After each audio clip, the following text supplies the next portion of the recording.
You know what time it is. Oh. Con permiso, con permiso.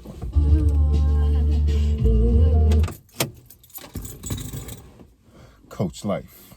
Now, this is not going to be easy for a lot of you to hear. So, you'll get it later. If you don't feel some type of way about it now, congratulations. You know, we're all just doing the best we can with what we got. But if you feel some type of way, don't worry, you'll get it later, you'll thank me. Now, if I graduated with 100 people in high school and 100 people in college, I would say 99, 98, 97 of those people are doing something that they don't believe in their heart is what they should be doing. So what does that leave for the rest of us? Well, right now, I am surrounded by people who are, here it comes, you ready? Here it comes.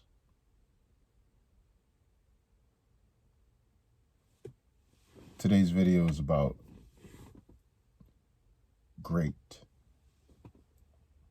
What that word encompasses, great, right?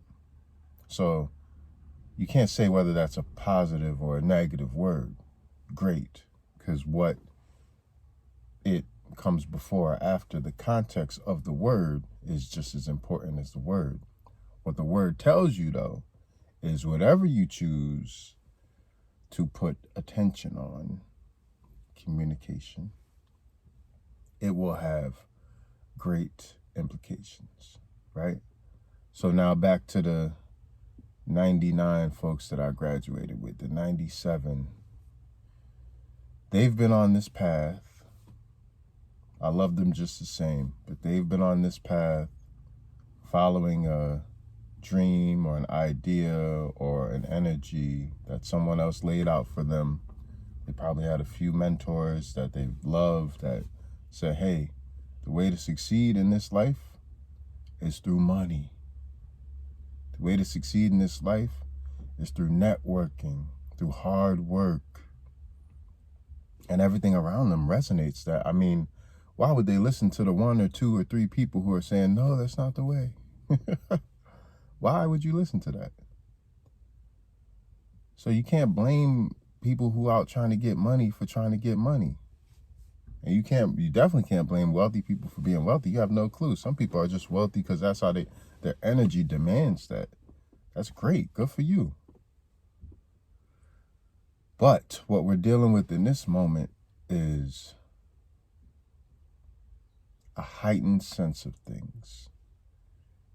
If you have great vision, if you have great suffering, if you have great apathy, empathy, if whatever you focus on in this state right now, it is great. So a lot of my people that I'm around, we're not doing great. Okay? And it's hard to nurture people who feel bad about how they're doing because they're measuring themselves against illusions. And no matter how many times I say, listen, I don't care what you have in the bank. I don't care what your job is. I care about your presence in the moment. What type of person are you? Like, what's your character? That's what I care about. And that's what actually matters. No matter how much I say that, no matter how much I try to give game, they still have to compete with the world that's majority still locked into that old way of thinking. So there's great suffering. There's just no other way around it. Now, let me flash forward. Let me give you the future. We will have more time to recover, more time to heal, more time to nurture our bonds. But right now, it's out of focus for a lot of people. So, perfect example, we will have a day of mourning. We'll probably have like a week where we actually just stop everything and actually connect with those who passed due to COVID or whatever. We will have that. We will have a national worldwide holiday in remembrance of people, and we'll reconnect with our whole beings. But right now, the leadership is so fuzzy, they don't, probably like the two leaders who, this is what'll happen too, right? So I'm putting you on the game right now. I'm gonna wrap this up. The thumbnail is great, but I'm putting you on the game right now, just reading the future a little bit, and I'm gonna show you how it goes, just because I've been here so many times. I've seen this happen so many times. Not this exact example, but me predicting something, people thinking I'm crazy, and then it's still the truth, so it travels different than fake stuff. It grounds itself because it's the truth. It's just people are just conduits. Like, you pass it along because it's the truth. It's how it flows. Anyways, someone will see this video, probably a loved one, probably a peer, and they'll communicate the idea, but they'll spin it as if they came up with it, because that's kind of like human nature. You don't necessarily always want to give credit. You should give credit, though. It is healthy. But anyways, they'll be like, probably a loved one, probably a peer. They'll say, oh, we're going to have a day of mourning for COVID victims, and it'll probably be like a week, and the person they're talking to will be like, oh, that's a great idea. And they'll say, yeah, it's going to happen. It's just, public consciousness isn't that clear right now, so it's kind of fuzzy. And then a part of them will say, yo, I just hijacked. That was in the Coachlife, and I didn't give credit. And they'll have a moment when they could say, you know what? I'm fronting. I got that whole idea from Coachlife. You should go check out the video, because there's more there. Like, he's actually predicting this will happen and all sorts of stuff. But 99 out of 100 won't do that, because they're still tapped into the old system, which is like, there's even that Picasso quote, great artists don't borrow, they steal. People are tapped into like this usury culture, which luckily for me, inshallah, I'm not tapped into that. Like, I still have resonance of it for sure. I used to steal like crazy when I was younger. Like, I used to take. But that's why I know how bad it is for you. I've experienced it. So anyways, loved one or a peer, they'll be recycling this idea, upcycling it. They'll have an opportunity to give it credit or not. They probably won't. And then that person who they're talking to, they'll use it, because what you got to understand is there's a lot of people who their job is to steal from authentic, organic vehicles. Like, they take what we talk. You think you just having a drink with a friend and yada yada. They go to work. Their job, like a lot of these diversity, equity, inclusion positions, a lot of these corporate positions for minorities, like the social media coordinators and stuff like that. You ever notice like how companies start talking black, and you're like, how did that happen? Yo, I saw an Oreos commercial. It keeps popping up. Boom, boom, boom, boom, boom, boom, boom. For the real ones. That's the tagline. For the real ones. Oreo, which is owned by Nabisco, which is owned by whatever that huge tobacco company is that owns like half of the grocery store. I'm not kidding. Look up Nabisco. I think it's RJ Reynolds, which changed their name to Altria. Anyways, look up the ownership chain of Oreo's cookies. I'm pretty sure it's Nabisco. Oh, so that must be PepsiCo. Either way, it's a conglomerate. It's not like some mom and pop Oreo cookie type of thing. It's a conglomerate. For the real ones? How do they even know that language?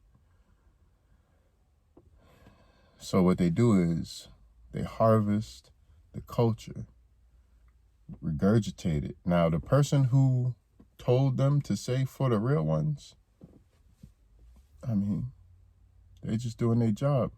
They think they just had an idea, and they do that so regularly that they don't even know they're taking culture. Now, this is happening at a much higher rate.